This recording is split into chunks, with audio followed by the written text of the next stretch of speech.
Lift ఇరిగేషన్కు వ్యతిరేకంగా తెలంగాణ ముఖ్యమంత్రి అయినటువంటి రేవంత్ రెడ్డి గారు ఏవైతే వ్యాఖ్యలు అసెంబ్లీలో చేసినారో, చంద్రబాబు నాయుడు గారితో చేసుకునేటువంటి చీకటి ఒప్పందం గురించి ఏవైతే వ్యాఖ్యలు అసెంబ్లీలో చేసినారో, రాయలసీమ ప్రజలకు అన్యాయం జరిగే విధంగా ఆ వ్యాఖ్యలు ఉన్నాయనే ఉద్దేశంతో వైఎస్ఆర్ కాంగ్రెస్ పార్టీ, మా నాయకులు జగన్మోహన్ రెడ్డి గారు, అదే రకంగా మా జిల్లా అధ్యక్షులు కాటసాని రాంగోపాల్ రెడ్డి గారి ఆదేశాల మేరకు ఈ నెల 5వ తేదీన తరిగోపుల దగ్గర రాయలసీమ ప్రజలకు అందరికీ రాయలసీమ లిఫ్ట్ ఇరిగేషన్ యొక్క ఇంపార్టెన్స్ని, అవసరాన్ని తెలియజేయాలనే ఉద్దేశంతో అక్కడ ఒక భారీ బహిరంగ సభను ఏర్పాటు చేయాలని చెప్పి నిర్ణయించడం జరిగింది. ఆ రోజు రాయలసీమలో ఉండే ప్రజాప్రతినిధులు, వైఎస్ఆర్ కాంగ్రెస్ పార్టీకి సంబంధించినటువంటి సీనియర్ నాయకులు అందరూ కూడా దాంట్లో పాల్గొంటున్నారు.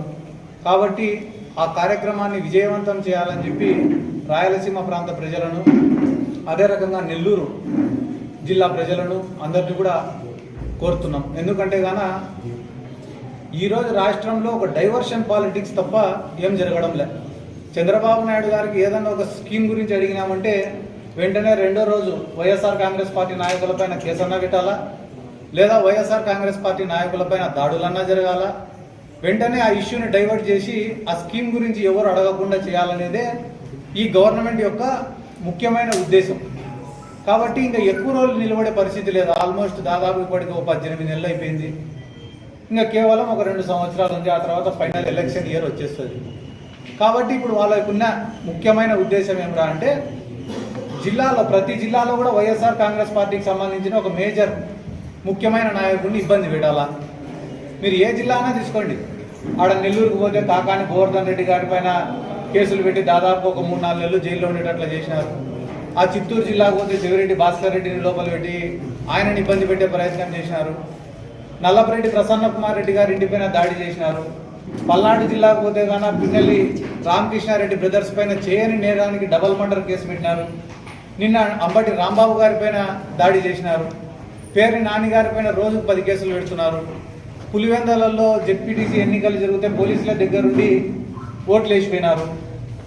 ఇట్లా మీకు చెప్పుకుంటూ పోతే చిత్తూరు జిల్లా నుంచి శ్రీకాకుళం జిల్లా వరకు ప్రతిరోజు వైఎస్ఆర్ కాంగ్రెస్ పార్టీ నాయకులపైన కేసులు పెట్టడం, ఇబ్బందులు పెట్టడం, దాడులు చేయడం.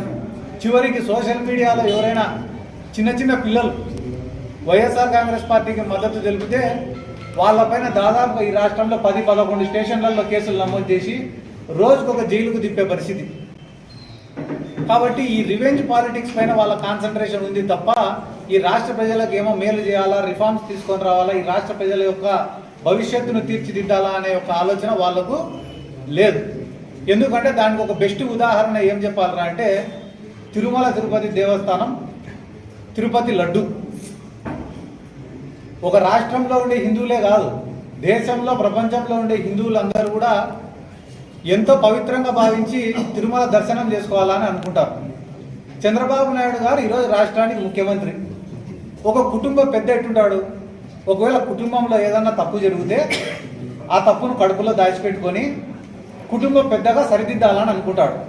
కానీ మన రాష్ట్రం యొక్క దరిద్రం ఏమరా అంటే, ఈ రాష్ట్రంలో ఏ పొరపాటు జరగకపోయినా, ఏ తప్పు జరగకపోయినా, తిరుమలలో ఎటువంటి కల్తీ కానీ, ఎటువంటి పంది మాంసంతో కానీ తిరుమల లడ్డు తయారు చేయకపోయినా రాజకీయ స్వార్థంతో జగన్మోహన్ రెడ్డి గారికి హిందువుల్ని దూరం చేయాలనే ఒక ఉద్దేశంతో దాంట్లో జంతు కొవ్వు కలిసిందన్నారు. వీళ్ళకి ఏమన్నా చిన్నప్పటి నుంచి తిని అలవాట? దాంట్లో ఏం కొవ్వు కలిసిందో ఎట్లా చెప్పినారు వీళ్ళు? ఏ రిపోర్టు రాకముందు ఎట్లా చెప్పినారు?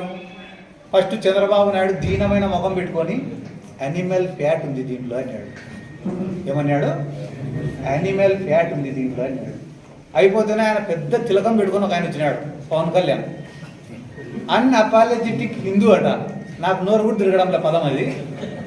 నేను అన్అపాలజెటిక్ హిందూ, సనాతని. నేను అన్అపాలజెటిక్ సనాతని. అదే పదాలు తిరగడంలో మనకి. ఆయన అంత పెద్ద మాట మాట్లాడి దీంట్లో అయోధ్యకు పంపించినారంట. తిరుమల లడ్డు, పంది కొవ్వు కలిసిన తిరుమల లడ్డుని అయోధ్యకు పంపించినారంట. ఎటువంటి ఎవిడెన్స్ లేకుండా, ఎటువంటి ఆధారం లేకుండా, చివరికి దేవుణ్ణి కూడా వీళ్ళ రాజకీయాలకు వాడుకున్నారంటే రాబోయే రోజులలో పుట్టగతులు కూడా లేకుండా పోతారని చెప్పడంలో ఎటువంటి సందేహం కూడా లేదు. దాన్నే అంబటి రాంబాబు గారు నిన్న ప్రశ్నించినారు. మీరు కనపడిన చోటంతా చెప్పినారు, కనపడిన మనిషికంతా చెప్పినారు కదా తిరుమల లడ్డులో పందికొవ్వు ఉందని చెప్పి, లేదని చెప్పి ఛార్జ్ షీట్లో వేసినారు. మళ్ళీ ఇప్పుడు దీనికి ఏం సమాధానం చెప్తారు అంటే పందికొవ్వు లేదు కానీ కల్తీ ఉందట. మళ్ళీ పందికొవ్వు అడిగిపోయింది, వీళ్ళు తిన్నారా అంటే ఏదన్నా మాట మాట్లాడితే దాడి చేస్తారా, ఇళ్లపైకి పోతారా? డైవర్షన్ పాలిటిక్స్ కాక ఏం చేస్తున్నారు వీళ్ళు ఈరోజు? ఇళ్లపైన దాడి చేసి, పిల్లలను ఆడవాళ్ళపైన దాడులు చేసి, రాత్రి 5 గంటలు జరిగింది ఘర్షణ. 5 గంటల వరకు పోలీసులు ఏం చేస్తున్నారు? ఎస్పీ గారికి ఫోన్ చేస్తే ఫోన్ ఎత్తలే, ఐజీ గారికి ఫోన్ చేస్తే ఫోన్ ఎత్తలే, డీజీపీ గారికి ఫోన్ చేస్తే ఫోన్ ఎత్తలే. అంటే పూర్తిగా మీరు అందరినీ చంపేయండి, చంపేసిన తర్వాత ఏమైనా చూడడానికి వస్తామని చెప్తున్నారా? ఇదే రేపు వైఎస్ఆర్ కాంగ్రెస్ పార్టీ వచ్చిన తర్వాత రిపీట్ అయితే మీరు తట్టుకోగలుగుతారా? దాడి చేసిన ప్రదేశంలో మేమే ఉంటాం, పరిగెత్తుకుంటే పోలీస్ స్టేషన్ పోతే ఆడ మేమే ఉంటాం, గాయాలతో హాస్పిటల్ పోతే ఆడ మేమే ఉంటాం, చివరికి మీరు నిద్రపోతే కళలో కూడా మేమే ఉంటాం. కాబట్టి చర్యకు ప్రతి చర్య ఖచ్చితంగా ఉంటుంది. ఎక్కడైనా తప్పు చేస్తేనో, క్రిమినల్స్ చేస్తేనో, క్రిమినల్ యాక్టివిటీస్ చేస్తేనో పోలీసులు చర్యలు తీసుకుంటే అదొక అర్థం. కానీ అమాయకులపైన, సామాన్యులపైన, వైసీపీ మద్దతుదారులపైన జగన్మోహన్ రెడ్డి బొమ్మ వేసుకుంటే కూడా వాళ్ళపైన కేసు పెట్టడము, చివరికి నిన్న మొన్న ఎవడో ఊర్లో కోడింగ్ వస్తే వానిపైన కేసులు పెట్టడము, ఇంత దుర్మార్గమైనటువంటి ప్రభుత్వము ఈ దేశంలోనే ఎక్కడా లేదని చెప్పి ఈ సందర్భంగా నేను తెలియజేసుకుంటూ, వీళ్ళు ఎన్నైనా చేయొచ్చు, సెంట్రల్ గవర్నమెంట్ బీజేపీదే ఉంది, ఎందుకయ్యా రాయలసీమ లిఫ్ట్ ఇరిగేషన్ ఎందుకు ఆపినామని అడిగితే గాన దానికి చంద్రబాబు నాయుడు ఏం చెప్తాడు? పర్యావరణ అనుమతులు లేవంట. 70% ప్రాజెక్టులకు ఏ ప్రాజెక్టుకు కూడా పర్యావరణ అనుమతులు ఉండవు. చేయాలనే సంకల్పం, మంచి చేయాలనే ఆలోచన, 10 మందికి ఉపయోగపడాలనే కోరిక, ఇవన్నీ ఒక మనిషిలో ఉంటే ప్రాజెక్టులు అనేటివి ముందుకు సాగుతాయి. ఆ పక్కన రేవంత్ రెడ్డి ఏమో నేనే ఆపినా మీ రాయలసీమ లిఫ్ట్ ఇరిగేషన్ అంటున్నాడు.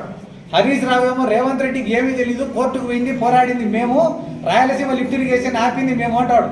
చంద్రబాబు నాయుడు గారు ఏమనాలా? రాయలసీమ లిఫ్ట్ ఆగిపోయే ప్రసక్తే లేదు, దీన్ని పూర్తి చేసి తీర్తామని చెప్పి చెప్పాలా. కానీ చంద్రబాబు నాయుడు గారు చెప్పే మాట ఏంది? రాయలసీమ లిఫ్ట్ వల్ల ఎటువంటి ఉపయోగం లేదు, ముచ్చుమర్రి లిఫ్ట్ ఇరిగేషనే ఈ రాయలసీమ మొత్తానికి జీవనాడి అంటాడు.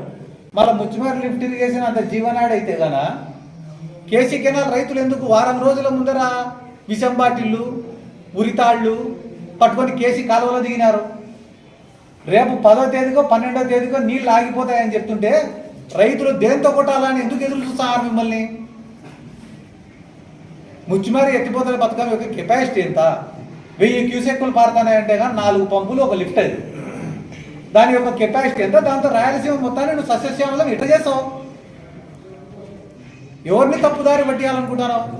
జగన్మోహన్ రెడ్డి గారు పోతిరెడ్డిపాడు కెపాసిటీని 80,000 క్యూసెక్కులు పెంచితే నువ్వు హర్షిస్తున్నావా, వ్యతిరేకిస్తున్నావా? ఒకవేళ నువ్వు వ్యతిరేకించే వ్యక్తి అయితే ఎన్టీ రామారావు గారు ముఖ్యమంత్రిగా ఉన్నప్పుడు ఎన్టీ రామారావు గారు 1,00,000 క్యూసెక్కులకు పోతిరెడ్డిపాడును పెంచడానికి సిద్ధంగా ఉండాలనే స్టేట్మెంట్ ఎవరు ఇలా టీడీపీలో ఇచ్చిన వ్యక్తి ఇదే చంద్రబాబు నాయుడు గారు. ఆ రోజు మీ ప్రభుత్వం ఉంటే ఒక రకంగా, ఈరోజు జగన్మోహన్ రెడ్డి గారు మంచి చేస్తుంటే ఇంకొక రకంగా. మీరు మాట్లాడటం వెనుకల ఆంతర్యం ఏమి అంటే మంచి చేయకూడదు. మెడికల్ కాలేజీలు జగన్మోహన్ రెడ్డి గారు ఇస్తా అంటే తప్పు, ఈయన ప్రైవేటైజ్ చేస్తే ఒప్పు.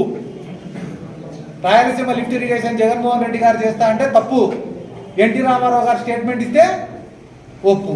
కాబట్టి ఇటువంటివి ఎక్కువ రోజులు నిలబడవు. ఖచ్చితంగా రేపు 5వ తేదీన జరిగే మీటింగ్ కూడా మా నాయకుడు కాటసాని రాంభూపాల్ రెడ్డి గారి అధ్యక్షతన, మా నంద్యాల జిల్లాలో ఉండే ప్రజాప్రతినిధులు అందరి సహకారంతో కూడా చాలా పెద్ద ఎత్తున విజయవంతం చేసి ఈ రాయలసీమ లిఫ్ట్ ఇరిగేషన్ యొక్క అవసరాన్ని